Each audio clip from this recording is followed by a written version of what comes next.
Hi everyone, how are we doing today? I think we're here ready to get started. Welcome to our final Lunch at the Library event this year, sponsored by the Nebraska Literary Heritage Association. My name is Rosemary Sikora. I'm the current board president of NLHA, and I'm here to introduce our speaker today, whom we all know and love, I'm sure. Please help me welcome Pat Leach, Director of Lincoln City Libraries. Thank you, Rosemary.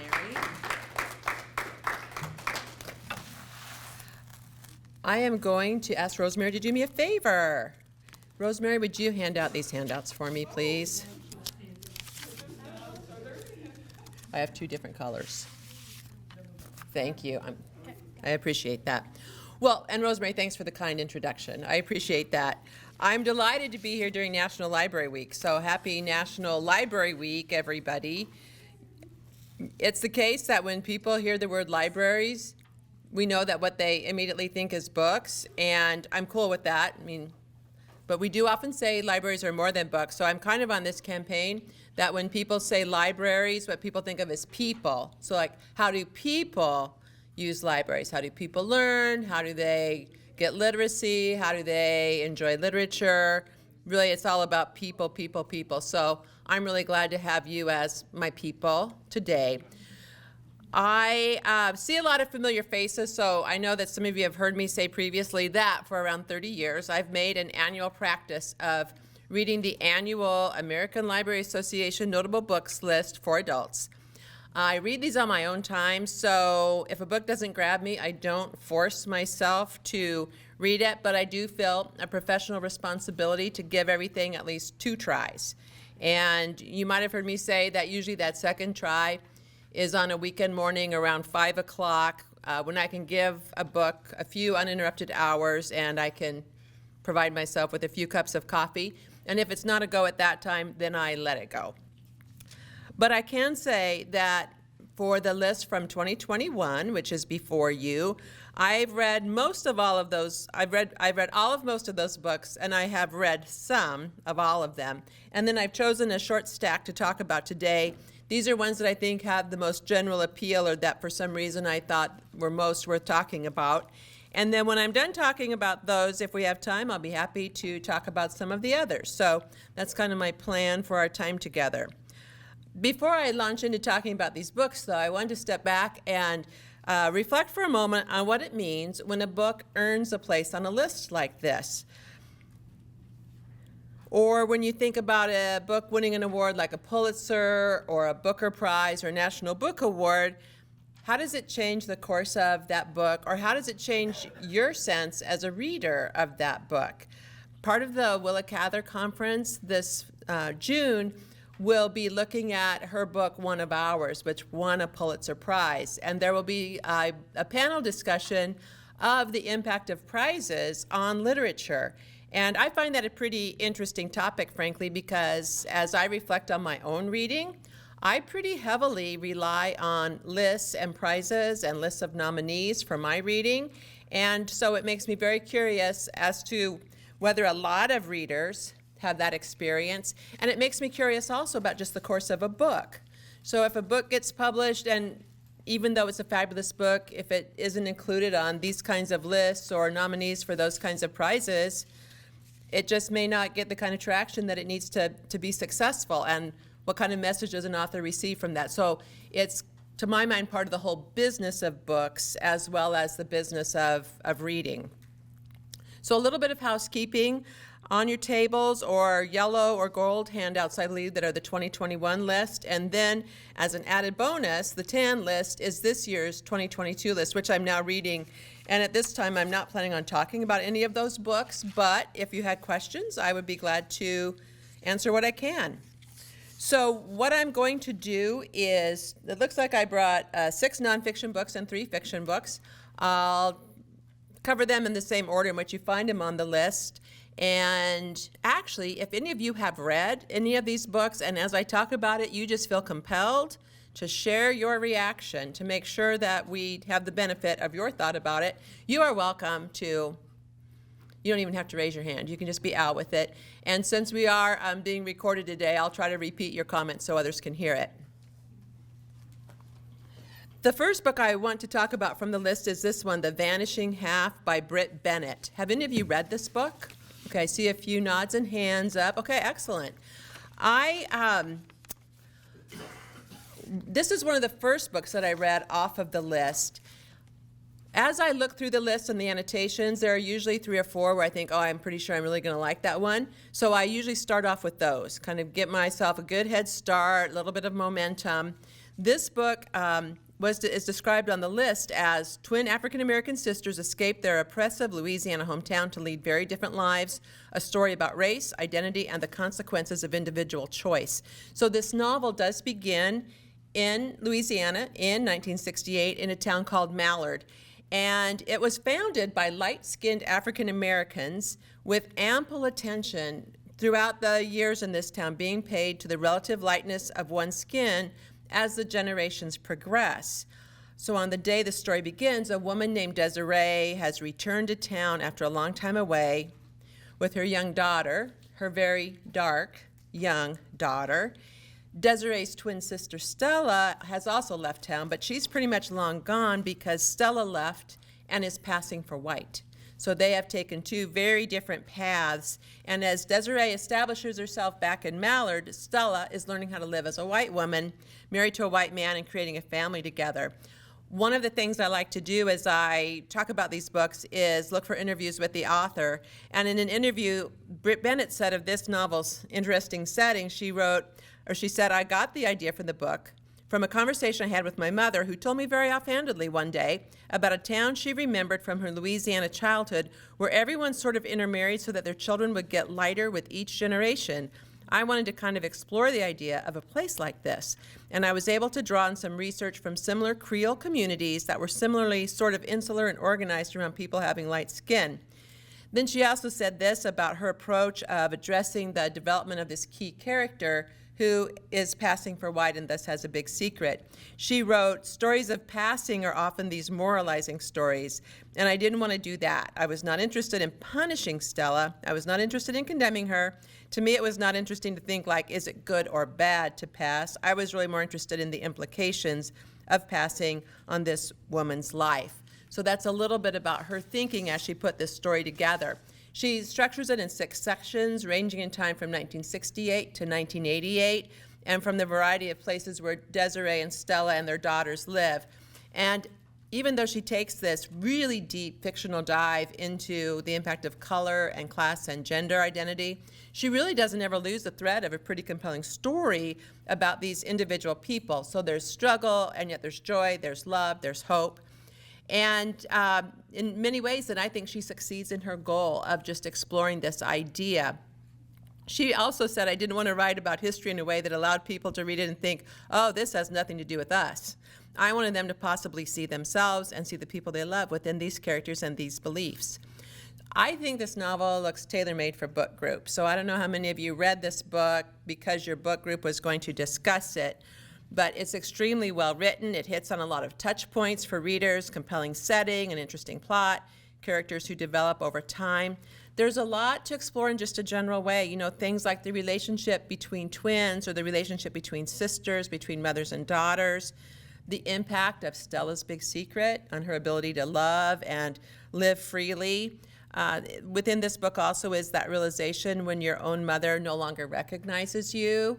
So I think a lot of those combine into this really rich setting with the matters of race. It was interesting to me that in the 2021 notables list, there are a lot of books about race, and particularly quite a few about African Americans written by Black Americans.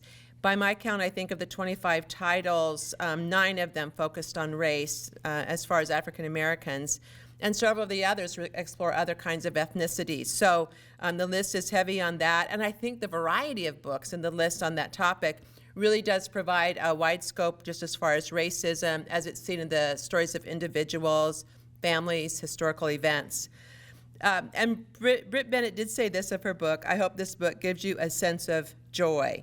And at the time she was saying this, it was during the Black Lives Matter activity, and she says, I hope it gives you something to immerse yourself in that is not the horrific news that we've been experiencing constantly and relentlessly since March. I wanted to write a book that was not just about black pain, but also about black love and how people get free, how they can find liberation in very difficult circumstances. So that book is The Vanishing Half by Britt Bennett. Did any of you want to say anything about what your reaction to this book was? Yes.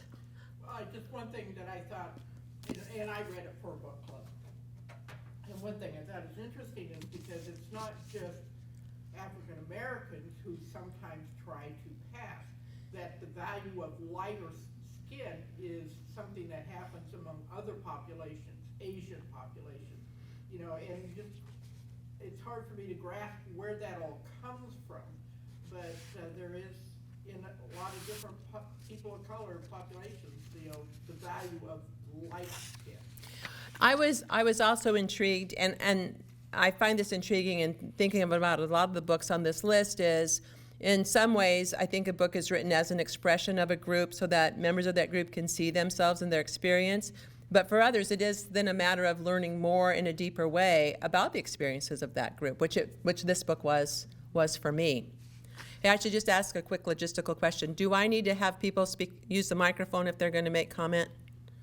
Okay, that would be helpful. So I should say, if you want to make a comment, and you're welcome to do so, Diane will come to you with a microphone since we're recording today. Anybody else want to say anything about The Vanishing Half? I know now that I've made it on a microphone, people are less likely maybe to have a inspiration. Well, the next book I want to talk about is Paranasi by Susanna Clark. How many of you have read this book? Okay, we have one reader who has done so. Piranesi was one of the last books on this list that I read because I don't really care for fantasy. So that's it, short. That's the short and long of it.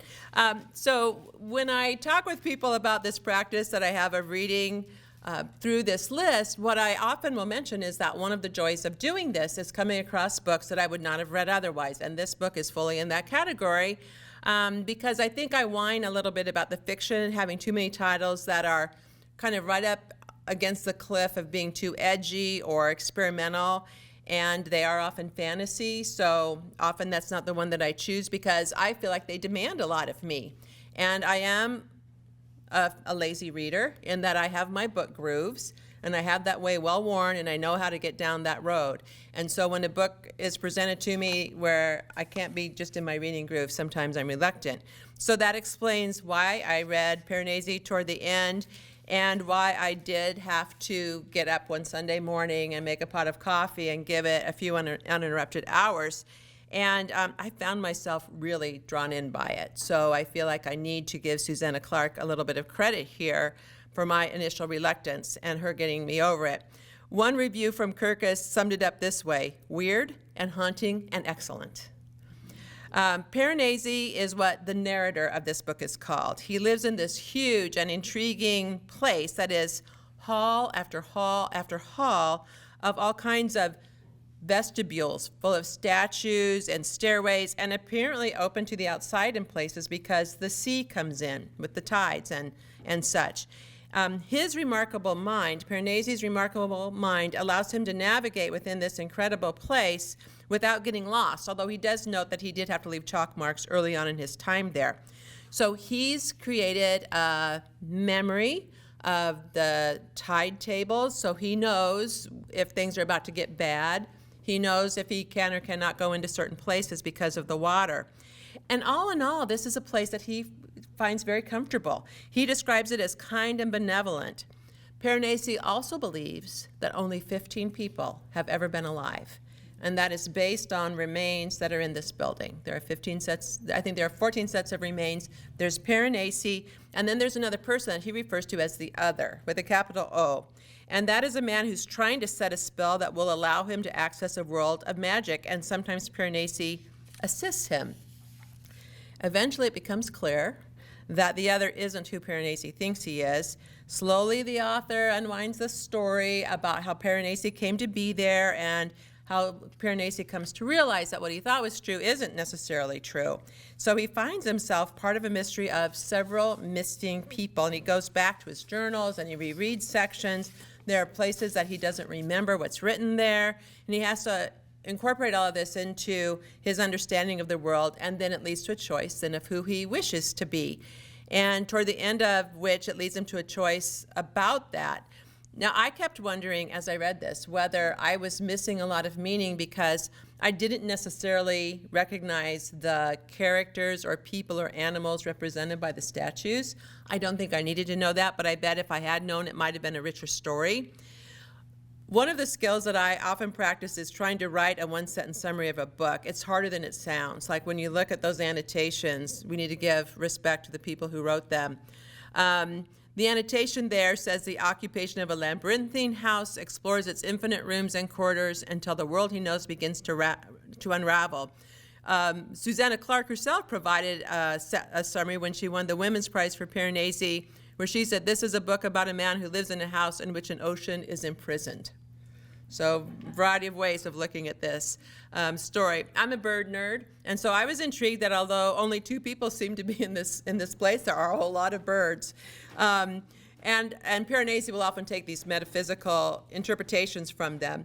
And in an interview, the author said, "I see things more clearly when I write. Piranesi loves birds," and somebody said, "Did you put that in because you're a bird watcher?" And I wasn't really a bird watcher, but Piranesi kind of taught me. After I'd written it, I went out and got a bird table, a British term for bird feeder, and I got bird seed and I fed the birds and I looked after them because I felt Piranesi would want me to do this. So she did it. Susanna Clark has an interesting backstory. She's been seriously ill for 15 years with something that may be chronic fatigue syndrome. And among her activities while she was ill was rereading the Narnia series by C.S. Lewis. And I think you really see that work in Piranesi. And then a reading friend told me that there also seems to be a heavy influence from Charles Dickens. And that line of thought really helped me understand why I ended up enjoying this book so much. So many of the characters seem kind of sly and sideways. I am ending up recommending Piranesi generally. So you don't need to love fantasy to enjoy it. And it might even be that if you're a non-fantasy reader, you might especially enjoy it. I think at its best, fantasy challenges us to soak in and be part of a different reality. And that I think the paradoxical result is that sometimes then we see our own world differently. And I think that's really the staying power of Piranesi.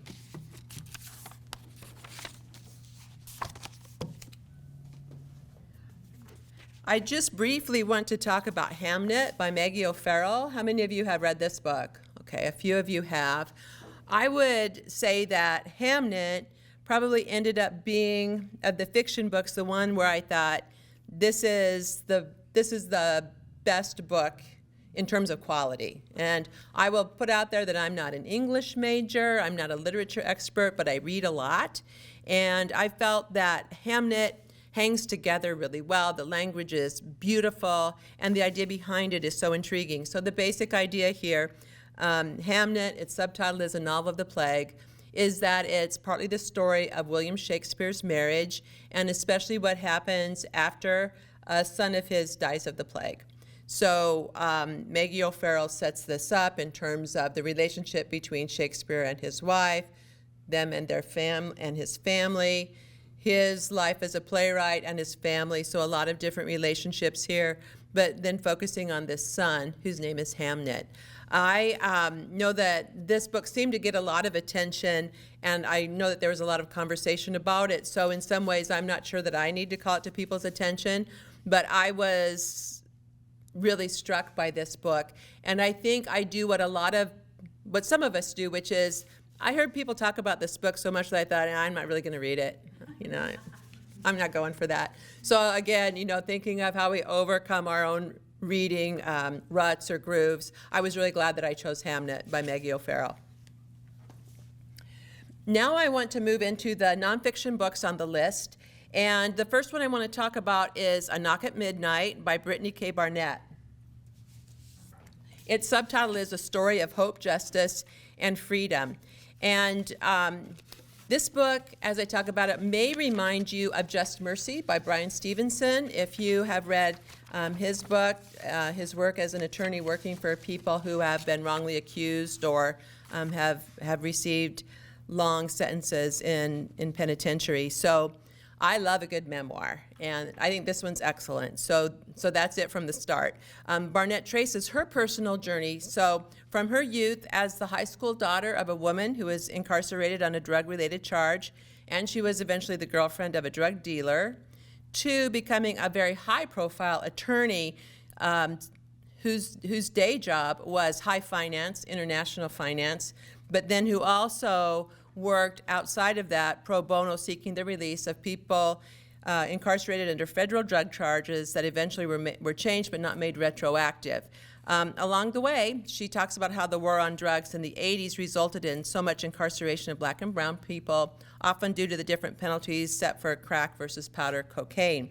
She discerns patterns in how prosecutors package the evidence to maximize penalties. So several of her clients were convicted and sentenced to life without parole based on the testimony of others who got a lighter sentence in return for their testimony.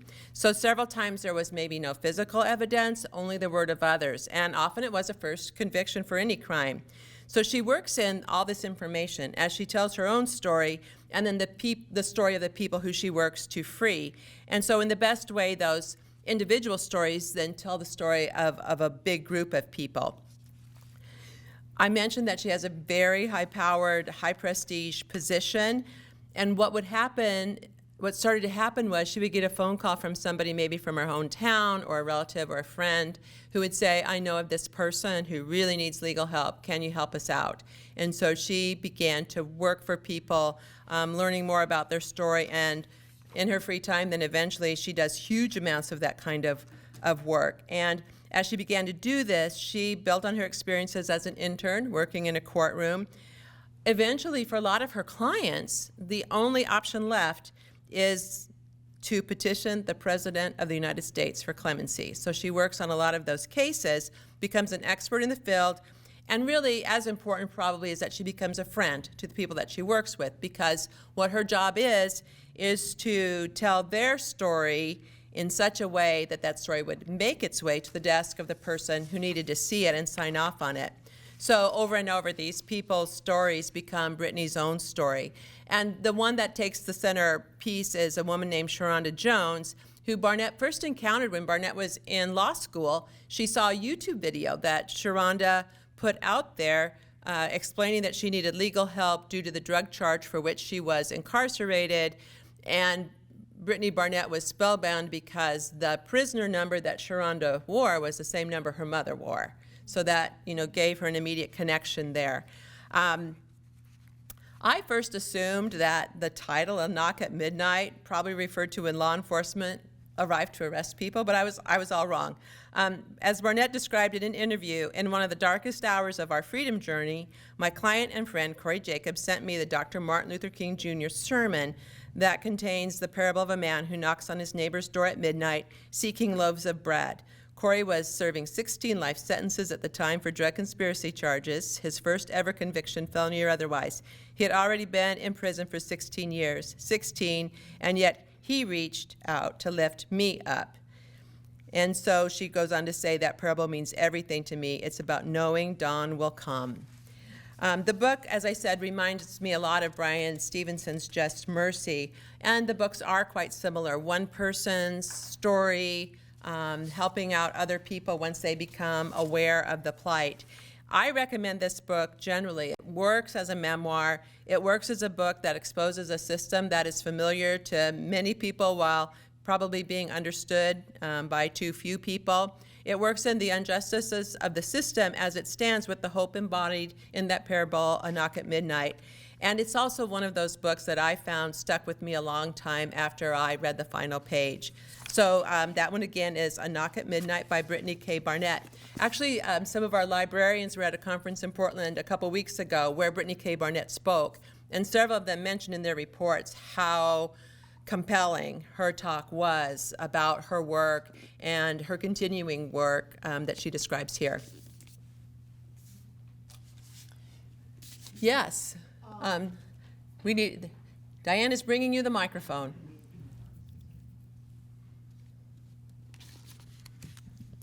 This is just a side note, and I don't think this is, it is. Okay. Brian Stevenson has a museum in Montgomery, and it's fascinating about, one of the things he had was people that had been hung, and they burned the ashes of the persons, and there were these gallon jugs with ashes in them from every state. And there was one from Nebraska. And so if you ever get a chance to go, it's called EJI, and it's really worth seeing. Okay, thank you. I know that Brian Stevenson has been engaged in a lot of similar work to get the word out about that. I want to just say a little bit about this nonfiction book, Carvills Cure, by Pam Fessler. I'm an NPR nerd, so I was excited about Pam Fessler because she's an NPR reporter. And,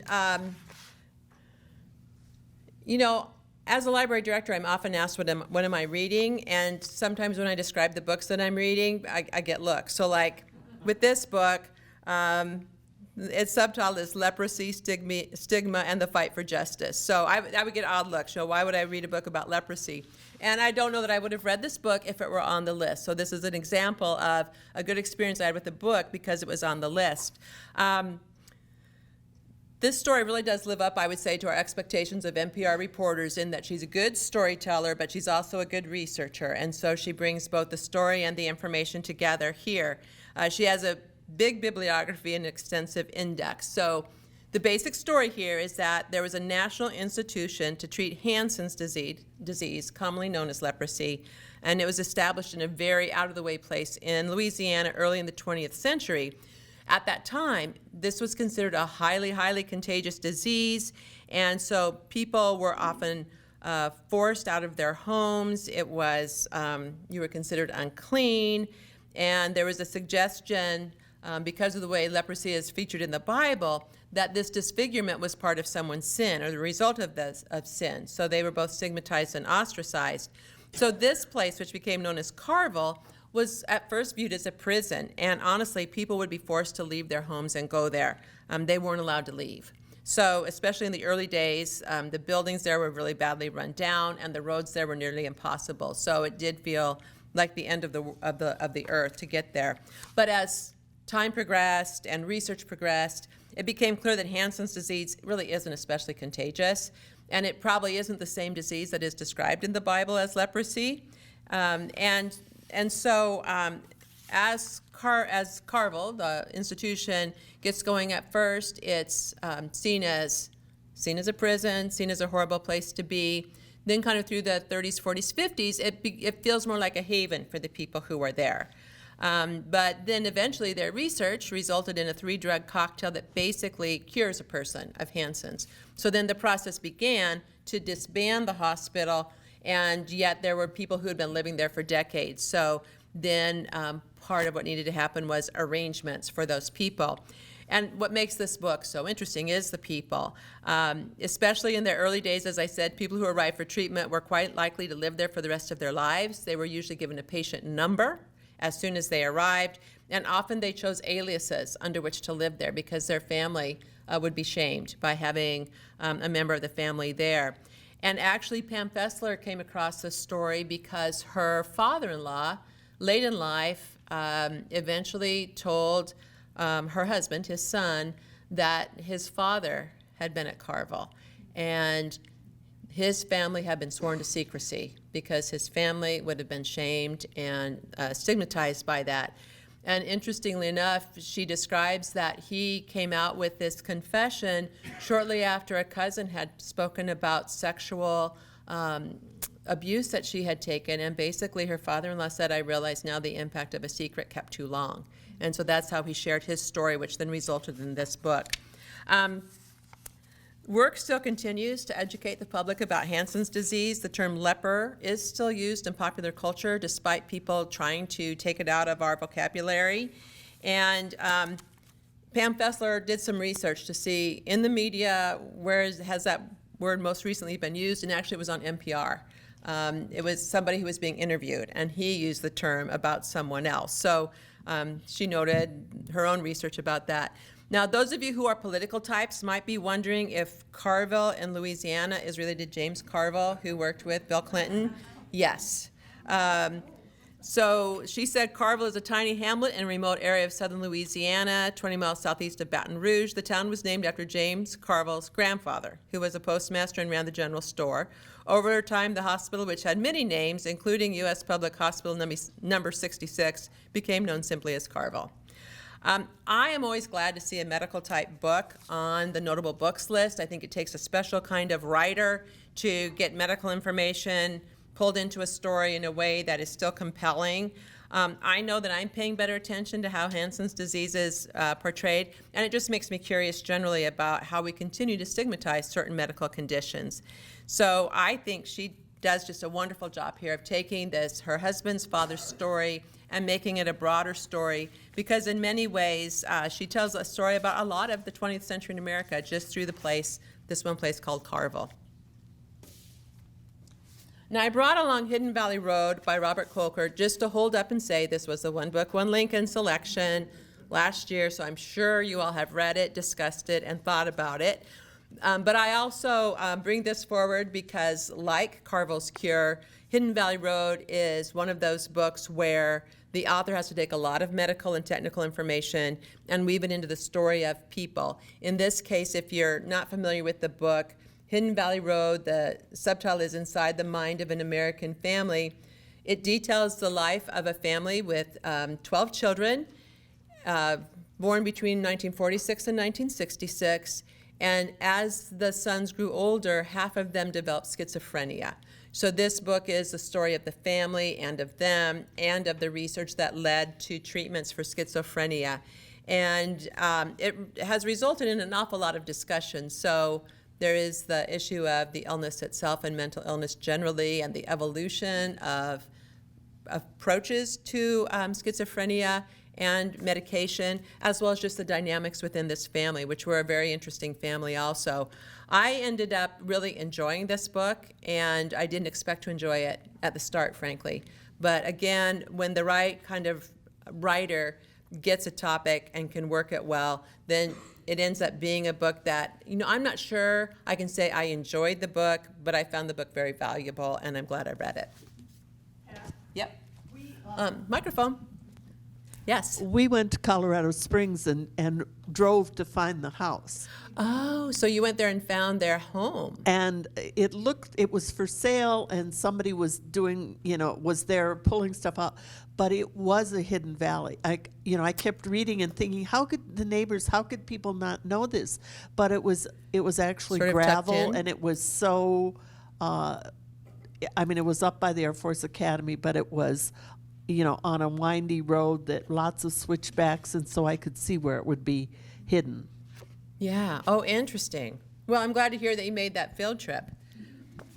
The next one I want to mention briefly is Memorial Drive, a daughter's memoir by Natasha Trethewey. She used to be the poet laureate of our country. And this is a daughter's memoir, as it describes, about her mother, who was killed by her stepfather. And this happened when Natasha Trethewey was a young adult, and then later she decides to go through all the records of what happened as she's an older person, reflecting on what happened to her and her mom and just kind of the course of events that led to her mother's death. Natasha Trethewey is such a good writer, and she makes so much of this story in a way that just seems so authentic and that walks you through it. And I think there's something about a memoir and the tone of somebody looking back on an earlier time in their own life from the view of their adulthood, and especially in this case where then she reviewed so much of the court record of the time. So that one is Memorial Drive by Natasha Trethewey. I also want to talk briefly about Caste by Isabel Wilkerson. The subtitle here is The Origin of Our Discontents. And this is very, very well done nonfiction in terms of depth of research. And then what you might know Isabel Wilkerson from her book, The Warmth of Other Suns, about the great migration of black people from southern United States to other parts of the country. In this book, basically, she takes the idea of caste. And that's what we normally think of, say, in India, but she takes the idea of caste as we see it in India. She also works in the idea of race as it was seen in Germany during the time of the Nazis, and then describes how the way that African Americans have been treated in the United States shows very, very similar characteristics to caste. And so I noted to myself that she just shows it as a way of describing racism in the United States. It's so well organized, it's so well researched, it reads well. She includes stories where it's helpful, and the writing is just very, very well done. And I think, again, when I'm thinking of some of the books that represent Black America on this list, my hunch is that for some people this is a description, and they feel like this is a book written to bring their own life forward. And for someone like me, it's seeing something from the outside with a much better perspective. So I'm generally recommending Caste, The Origins of Our Discontent by Isabel Wilkerson. Then the last book I want to talk about is this one, Wilmingtons Lie, The Murderous Coup of 1898 and the Rise of White Supremacy. This is by David Zucchino. And in my thinking about prizes, underneath his name is winner of the Pulitzer Prize. So for those of us who need a little extra, what would that be, credibility, they included that here. Just a moment.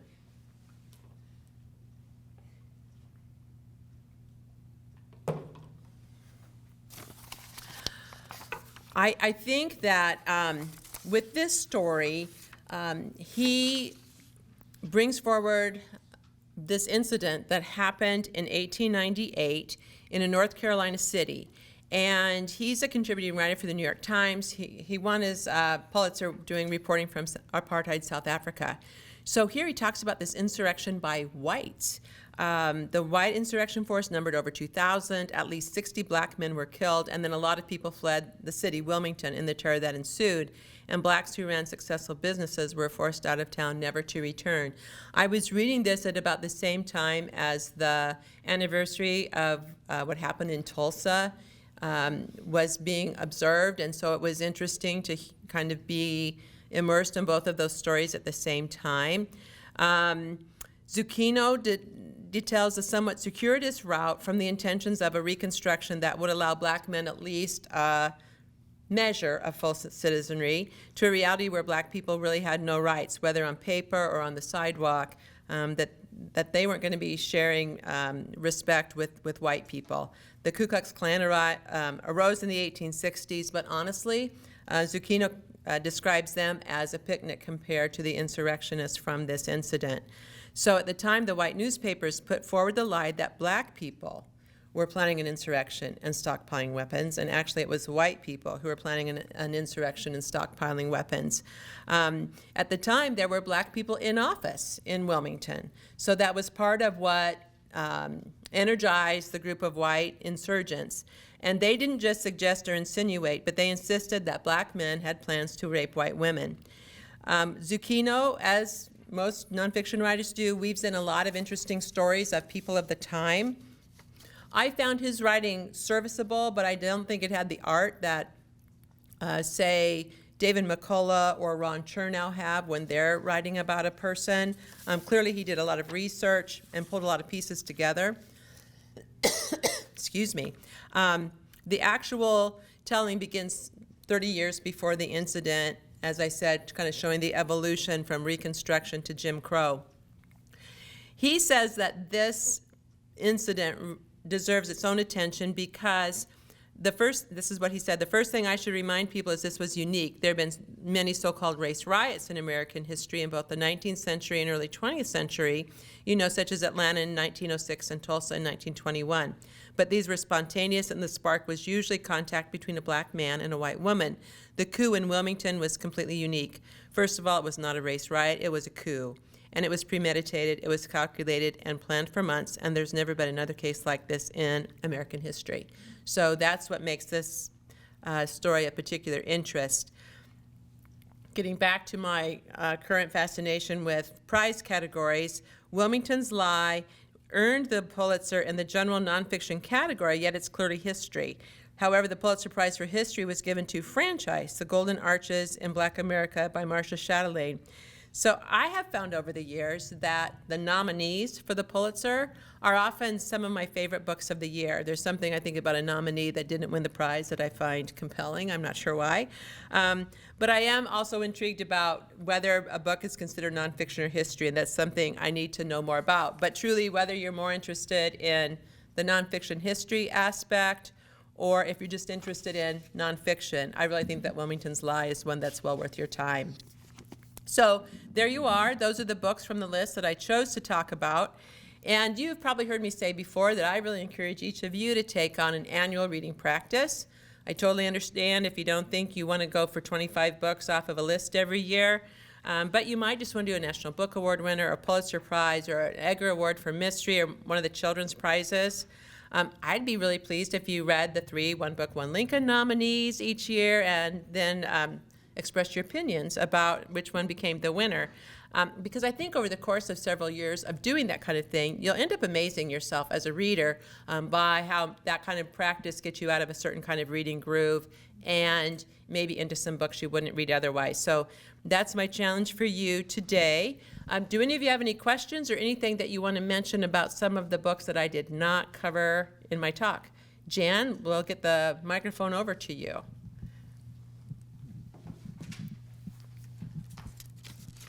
Well, Pat, I have some of the same opinions of fantasy as you. Paranasi is, how do you say it? I pronounced it Piranesi. I think that's how the author said it. I think that's right.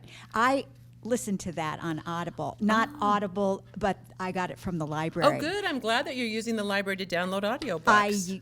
I do about half of the books that I read are good. audio because I walk a lot and use the elliptical. But it is not one I would recommend to listen to. And because of what you said, I want to go back and read the book.